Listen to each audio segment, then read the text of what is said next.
Hello guys, welcome to my channel The Fin Guy. In today's video, we will be talking about promoter holding, dilution of equity, net sales, net profit and gross profit. So I'll be explaining these topics by giving a real-time experience or a real-time example.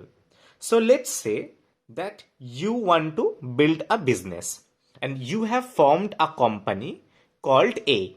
Let's say the name of your company is A. You have invested some money in this and let's say you are running the business. So just for an example, let's say you sell pizza and burgers. Okay. So this is your company. Now you are the promoter of the company. So let's say you have solely invested in that company and you have built that company from scratch.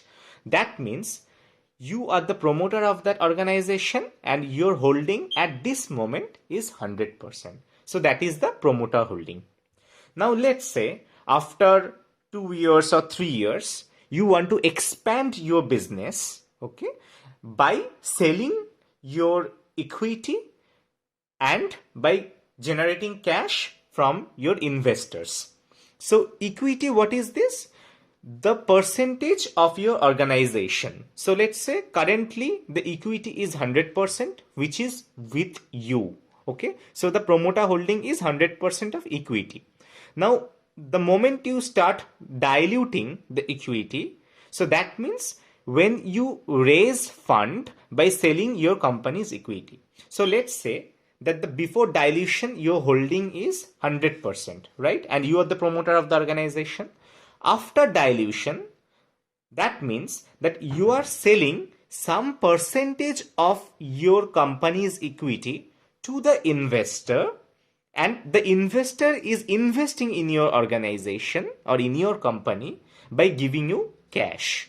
Okay, so let's say after dilution you have sold 20% of your company's equity and investors have given you some cash, and that cash you are using to expand your business. Let's say you want to open new stores or new shops in different cities. Okay, so that's called the dilution of the equity, and that is the difference between a promoter and an investor. Investor invests in your company, and as a promoter you give them some equity. Now we'll be talking about what is total sales, gross profit, net profit before tax and net profit after tax. So let's say that at this moment you are the owner of the company A and 100% is your promoter holding. Okay. So in the year 1, your total sales is, I have written it here as 10 lakhs. Let's assume this. So what does it mean? That you have sold total 10 lakhs worth of your product. Maybe that could be pizza, burger. So that means your total sales is 10 lakhs in this year 1. Okay. Now what is gross profit? Gross profit is nothing but total sales minus cost of goods. So your total sales here is 10 lakhs.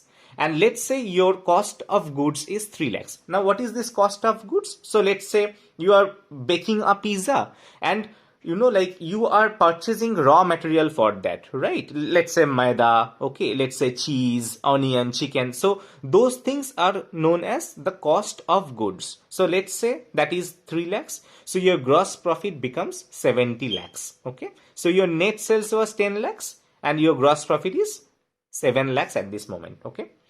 Now, what is the net profit? Net profit is gross profit minus operational expenses. Now, what is this operational expenses? Operational expenses is like to run your company. What expenses other than the cost of good, what else do you expend, right? So in this case, let's say your labor cost, okay, your electricity bill, your rent of the shop or the store. So these are all your operational expenses, right? You will also give salary to the, like employees of your organization, right? Or of your company. So let's say that is total 3 lakhs. So that means your gross profit was 7 lakhs.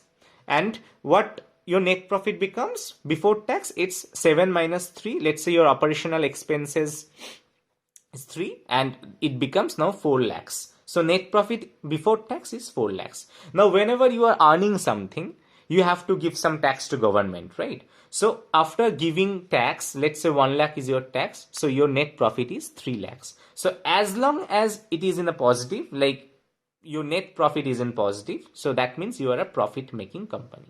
So these three are the total sales, gross profit and net profit, right?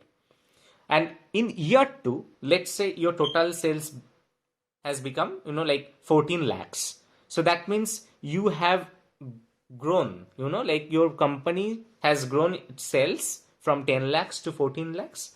The net profit after tax, let's say 6 lakhs. Then what will be YoY growth? YoY growth means year on year growth. So which is profit of current year minus previous year divided by profit of previous year into 100%. So your profit of current year, that means year 2, it is 6 lakhs and profit of previous year was 3 lakhs. So if you just 6 minus 3 here, and your profit of previous year was 3 lakhs. So that means it becomes 100%. So that means your year on year net profit growth is 100%. So these are the, like things like the total sales, gross profit and net profit and YoY growth. Hope you have enjoyed the video. If you have done so, please do hit the like button and subscribe.